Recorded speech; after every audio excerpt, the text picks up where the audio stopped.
Доброе утро, дорогие мои! Вот и новый день. Давайте ментально подготовим себя ко всему, что подарят нам наступившие сутки.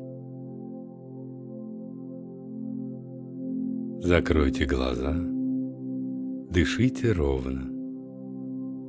Мы снова в нашей традиционной литературной медитации. Вы идете к цели, следуете пути, который когда-то, давно или не очень, выбрали для себя. Это может быть мечта, желание, цель. Путь бывает тернист, сложен и непонятен. Но мы идем этой дорогой в надежде, что в конце пути получим желаемое. Однако, ведь бывают моменты, когда вам кажется, что сил не осталось, что ваша цель еще так далека, что вам не видно даже ее очертаний. Вы останавливаетесь, пытаясь понять, что же вы чувствуете. Вы ищете в себе моральные силы продолжать начатый путь. Знакомо?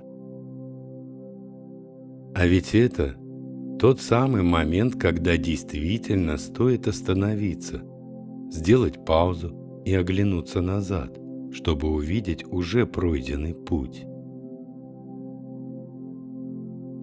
Давайте остановим это мгновение и облачим их в 3 строки. Возможно, авторы Хокку своей легкой, глубокой мудростью помогут нам восполнить утраченную в пути энергию. Мацуо Басё написал: «Весь мой век в пути, словно вскапывая маленькое поле, взад-вперед брожу». Басё в этом стихотворении выражает философию своей жизни, в которой путь становится метафорой самого существования. Лично мне как раз такая позиция ближе всего. Даже достигнув определенной цели, мы продолжаем путь, лишь хотя бы потому, что не знаем другой жизни, не замечаем других вариантов.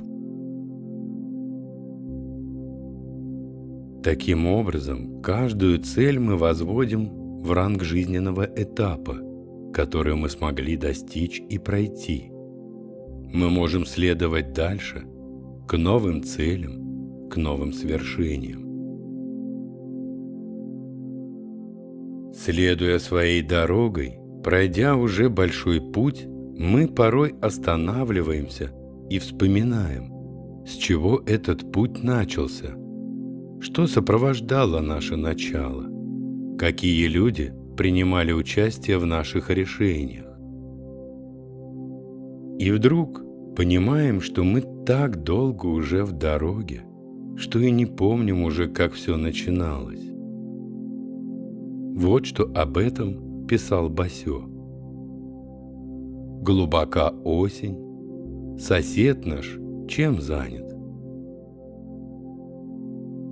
Басё не жил век скоростей, его современники не чувствовали стремительного течения времени. Однако он невероятно современно и точно заметил, что, начиная путь, мы что-то оставляем за спиной. Это что-то становится от нас дальше с каждым новым шагом, и постепенно его образ размывается. Кто и что говорил нам когда-то о нашем решении следовать вперед, становится совершенно неважно. Мы идем и ушли уже слишком далеко, чтобы вспоминать свои старые страхи и сомнения. Это совсем не означает одиночество. Возможно, ты уже не одинок на своей дороге. оглянись вокруг. Рядом могут быть те, кто тоже идет своим путем. И все же бывает, нас словно тянет назад, к началу, откуда начался наш путь. Вот как это описывает Чио Ни, поэтесса, буддийская монахиня и художница. Мечты о доме, в сердце моем дождь.